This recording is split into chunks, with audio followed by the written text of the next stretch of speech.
have technology to create a new civilization on this planet,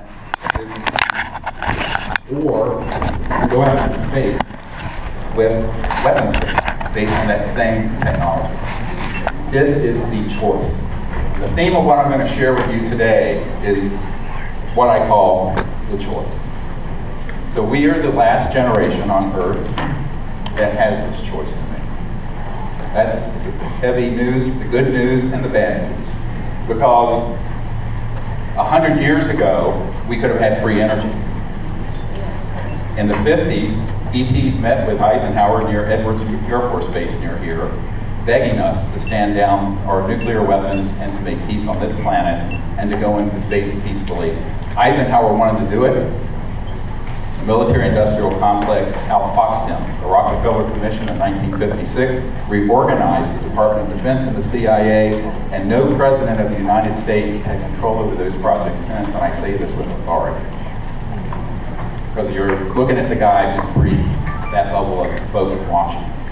So the problem becomes, it's now in our hands. Everybody asks me, what and when, how will our leadership do disclosure? I said, they're not going to do disclosure. You are, I am, we are, all of us together.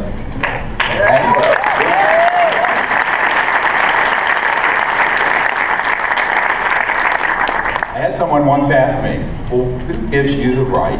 It's the head of Army Intelligence. You guys stop talking, please, because it's distracting me. Sorry. The head of Army Intelligence once said to me, who the hell do you think you are doing this stuff? This is in 1992, after we vectored 4 extraterrestrial vehicles onto a beach in Florida, which was seen by about 50 people, including 2 pilots from the Air Force and a colonel in the Air Force from Eglin Air Force Base. And it was on the front page of the Pensacola papers the next day. So I get invited to this meeting, and he says, you know, you have no right to be doing this. I said, oh yes, I do. I'm a citizen of the cosmos. I'm consciousness. All of us are conscious. And that conscious light within us is the same consciousness within all these civilizations. And that's the Rosetta Stone of contact. If you understand that the singularity of awareness is how you're going to make contact that is universal, peaceful, sustainable, that you're going to know how to do what you're going to see tonight. All right? Because it's really all about that.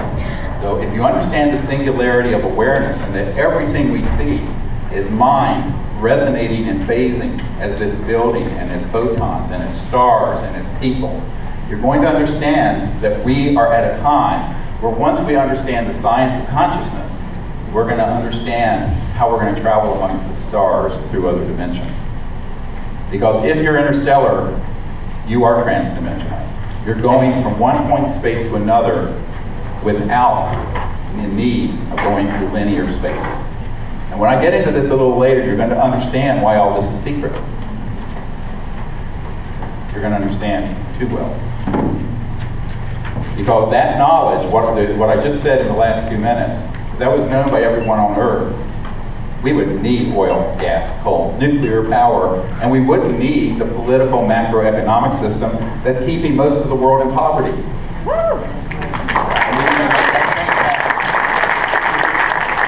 So everyone asked me, well, isn't this then about getting the leadership in Washington to do this? I said, you know what?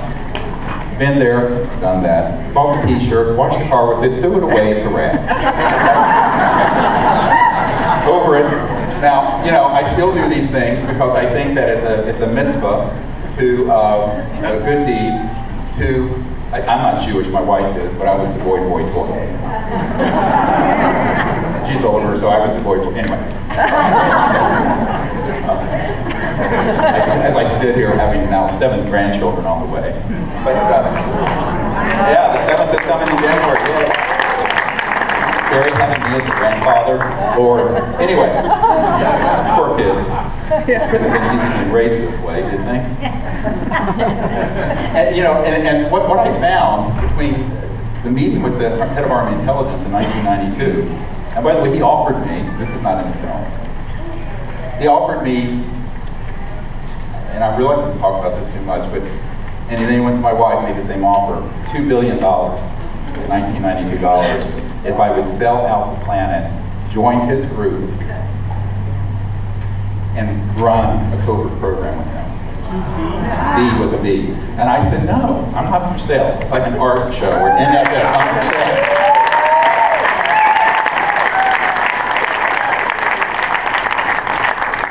He then went to my wife, tried to convince her, to convince me. And my wife sort of epitomizes noblesse oblige, and is so sweet. And in the Peace Corps, she was known as Saint M. And I'm the sort of kick down the doors kind of guy. And she's your quintessential Earth mother. And such a spiritual person, beautiful soul. We're going to have our 34th anniversary this month.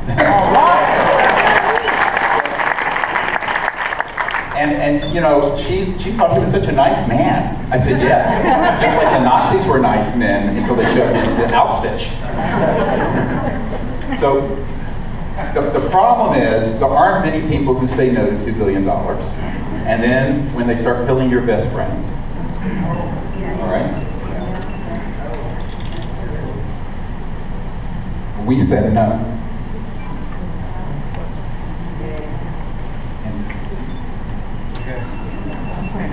We're with you.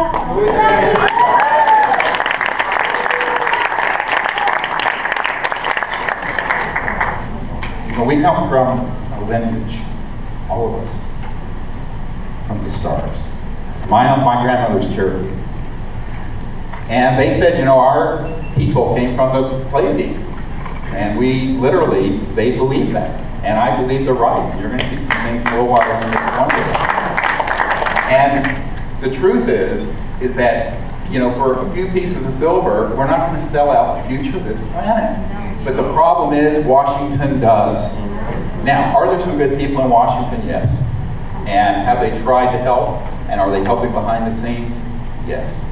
But here's the thing about 1600 Pennsylvania Avenue. Bill Clinton called it the crown jewel of the federal penitentiary system. Why? Because after I put together a big briefing for him and his first CIA director, and he got this thing, and by the way, he used to keep it in the private quarters of the White House, and he was sitting there with a friend of mine going through it, and he was looking through all these documents and testimony of top secret witnesses and all this material, and he said, I know all this is true, but they won't tell me a thing, not a goddamn thing. From her lips to my ears, she was in the West Wing, the private quarters of the White House of the President of the United States. And I said, yeah, I know this. And I said, the problem has been that way since Eisenhower. So here, even if you give these people what's called actionable intelligence, now what that's the buzzword for means is detailed information that if they acted on it, that they could act on it with specificity. So between 1993 and 2001, I put together what at first were about 40 top secret guys. It's now about 550 who have been with Lockheed Martin, Northrop, Edwards Air Force Base, Skunk Works, CIA, all the alphabet soup, NSA folks. One of the documents in my first book came out of the NSA vault. That was the death warrant for Marilyn Monroe. Yeah, they killed her because she was going to talk about this stuff that Jack Kennedy told her about this subject of UFOs, and that we're not alone. And when these things started getting put together, I thought, I don't know if you can imagine being in your mid-30s briefing the sitting CIA director. It was like, holy shit. Okay, so I'm working full-time as a trauma guy, emergency doctor, taking care of the easy part of my life: shooting, stabbings, car wrecks, burns, all that stuff. Easy. And I'm going up there, and the cover story was a dinner party, and the CIA directors are almost in tears, going, "They won't tell us anything." And I didn't really believe that. I thought he was prevaricating because he wanted to pick my brain. But he wasn't. He was terrifying.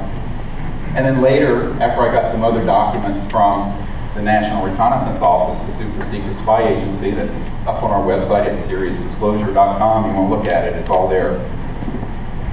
And this document is a 1990s NRO document that has all the project code names and code numbers. So I gave this document to the head of intelligence for the Joint Chiefs of Staff, who I was briefing.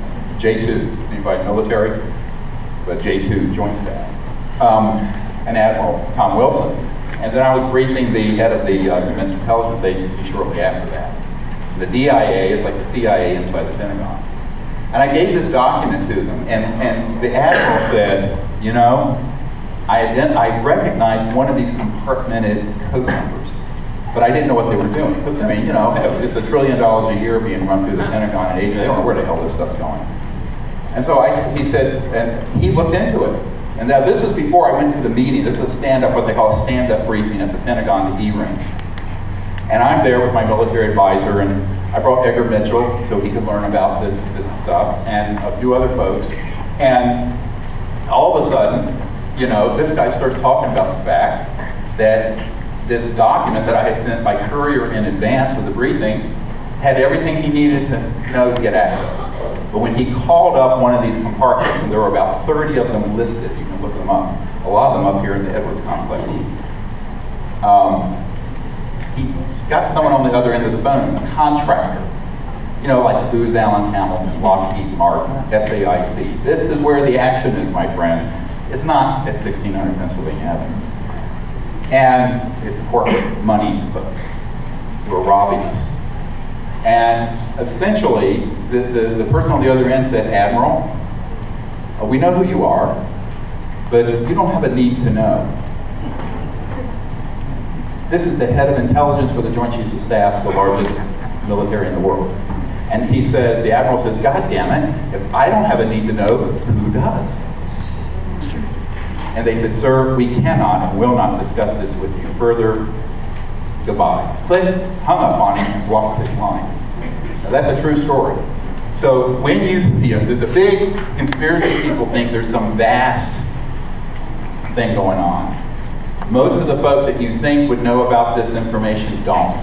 And the people who should know are completely without any access.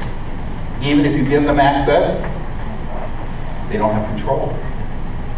And then the access control becomes two issues. So you can know about a project, but have no control over it. So is there a sort of a deep national security state that runs this stuff? Yes. How many of those guys are now on our side of disclosure? 70%.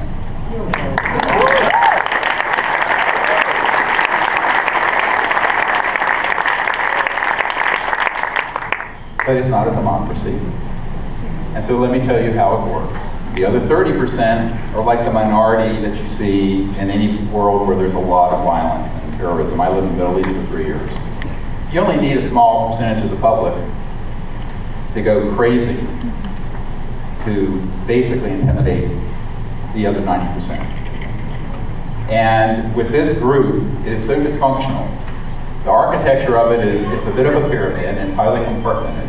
At the top of the pyramid, you know, you have the top 10 or 20 folks. Those guys, many of them, are actually deceiving the other ones that are mid-level and low-level, so-called majestic. Although I understand there's a new name for it. What that means is that, for example, when former CIA Director Bill Colby, who was a member of Majestic, wanted to give my group a free energy device, fully operational, solid state, by the way, no moving parts, and $50 million in seed funding so we could zip it out to the world quickly and disclose it. The week he was going to meet with a member of my board, they found him floating down the Potomac River, dead. And the reason for that is that they will eat their own. So a man came to my house and said, Dr. Greer, you know, we really want you to do this. I said, I'm a doctor working in an ER with 4 kids and a golden retriever and whatever. And they said, no, the people who are in this committee can't do it. But you're a civilian, and we think you can do it. I said, oh, what you're really saying is that I'm expendable. So the joke has been since the early 90s that I'm a throwaway guy. Doesn't matter if I'm alive or dead. So, and the other part of it is that they really do have folks who support what we're doing, but they can't affect and keep inside the national security state. There's a man at the CIA who's senior in the science directorate of the CIA, who's been encouraging what we've been doing for 20 years to bring this out, and he says we are running out of time. And I said, I know that. And ultimately, what you find is we offered this to the political leadership, they took a pass.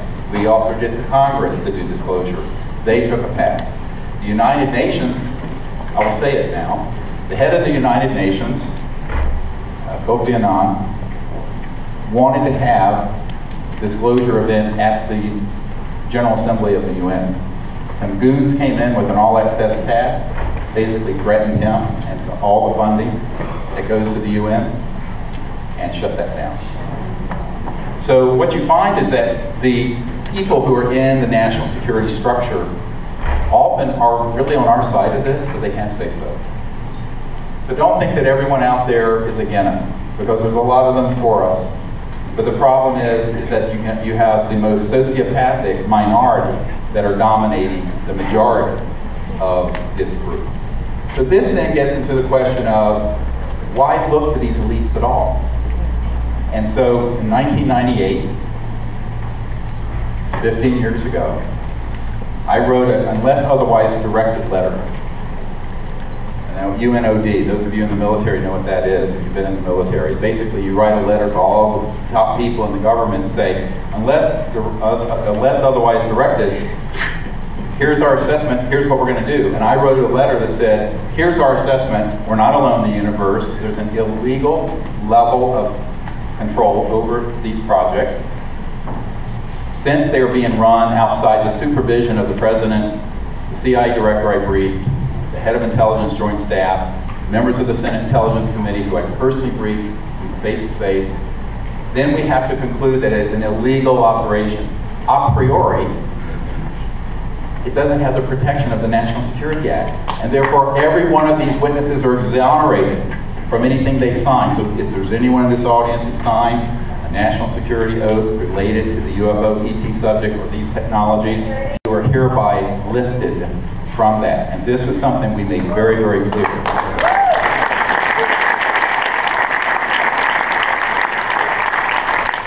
This is actually how we got all those people to come forward with the disclosure project.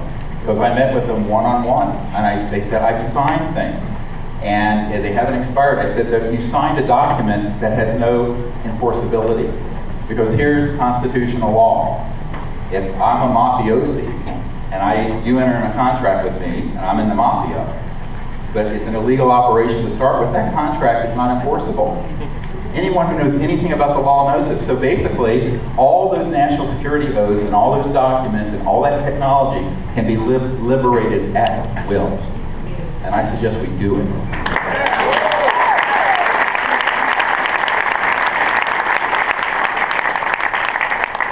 And then back, that's what we're doing.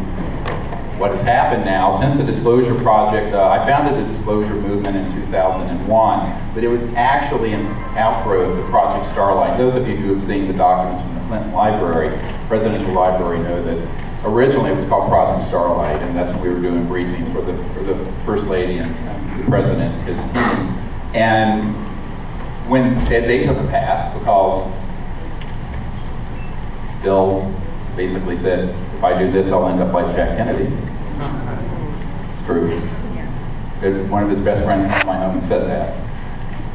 And the Congress, one chairman of one committee after another said that this is too hot a potato, we're not going to touch it. And the UN got threatened and shut down. I said, all right, then we'll do it. And so that's what we're doing. So what I encourage everyone to do is work through your networks. There are people who work at Edwards Air Force Base who are retired near here. Get them to come forward with what they know. Get people to come forward with documents. Get people to come forward with the technology and the science. And most importantly, help us get the resources together, because the purpose of the film series is a fundraising tool. But what we want to do is open an energy lab that will be streamed on Ustream So that the instant we hit the sweet spot on an over unity free energy device, the whole world's watching.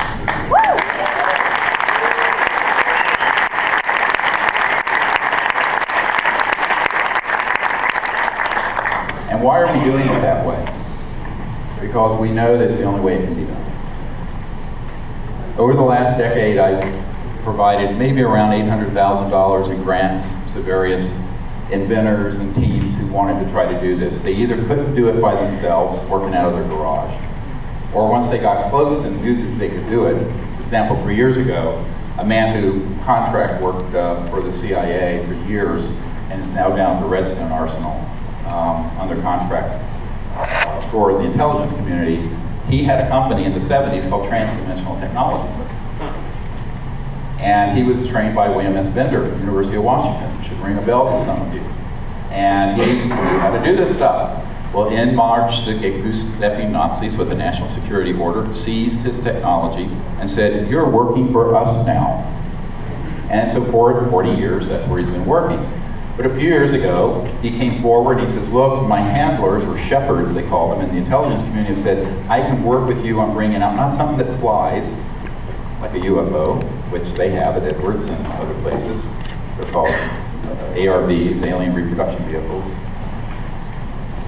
But I can work on building a stationary object that can run your house and car and business without pollution off the grid, based on the zero-point energy science." I said, "Well, we know you can do that. If you are free to do it, I will provide the funding."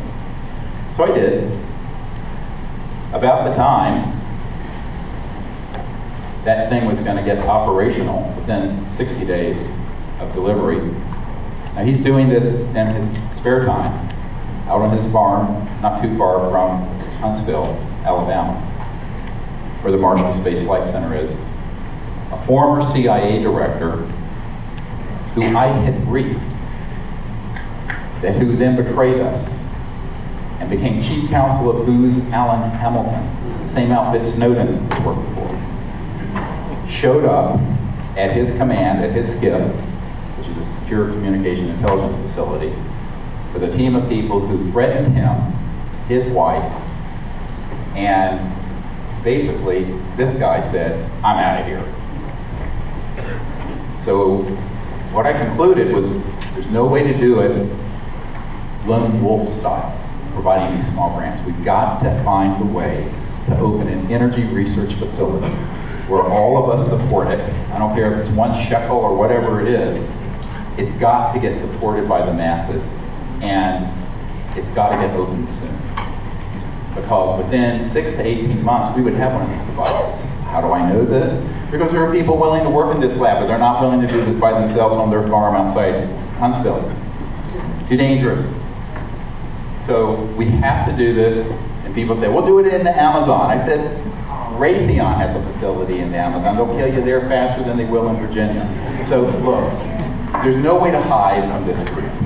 The only way to do it, you know, it's like if you go to the NRO headquarters, National Reconnaissance Office, that runs all the super secret spy satellites that'll be watching us tonight.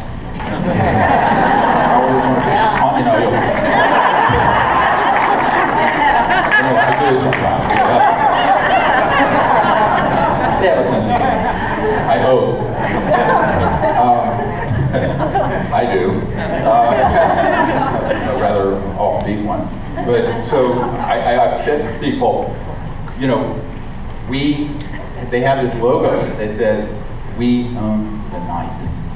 That's their logo over the NRO headquarters. But I say, we own the light.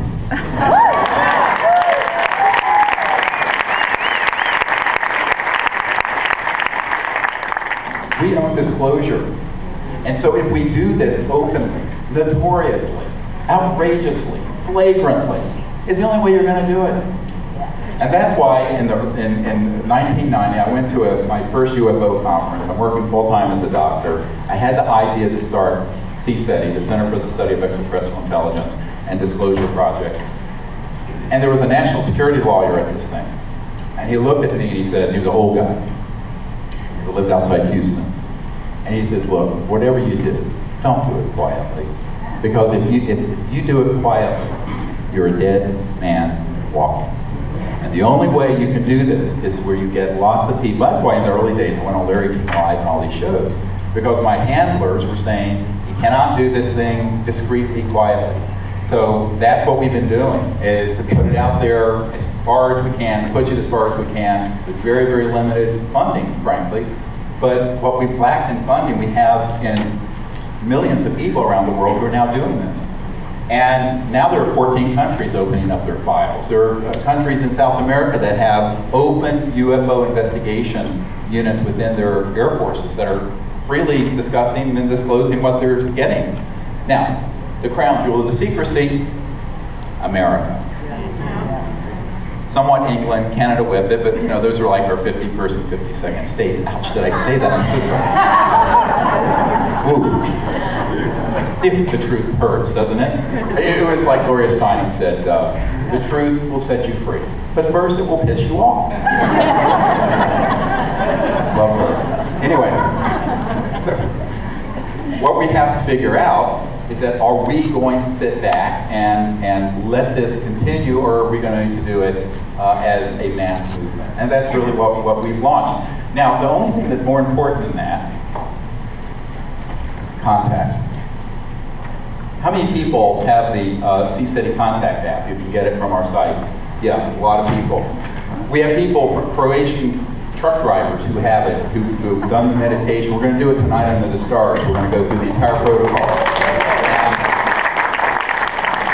We've had ships come right over their trucks when they're stopped at the truck stop. They're doing the app.